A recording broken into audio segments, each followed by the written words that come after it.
భారతదేశంలో 70% మంది ప్రజల యొక్క ఆదాయపు లెక్క 50,000 లోపే ఉంది. 70%. ఈ 50,000 లోపు ఉన్నటువంటి వాళ్ళు ముందు తమ ఫుడ్డు, బట్టలు ఇవి 2 కాకుండా తమ ట్రాన్స్పోర్టేషన్ ఈ 3 కాకుండా పిల్లల విద్య, పిల్లల వైద్యం, తమ వైద్యం ఈ దిశగా అడుగులు వేయాల్సి వస్తుంది. డబ్బులు చాలట్లా.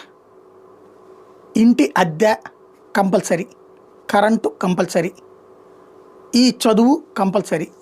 వీటన్నిటికీ కాస్ట్ అయిపోతుంటే రూపాయి మిగలకపోయేటప్పటికి సొంత ఇల్లు కట్టుకోవడం అనేది సాధ్యమా?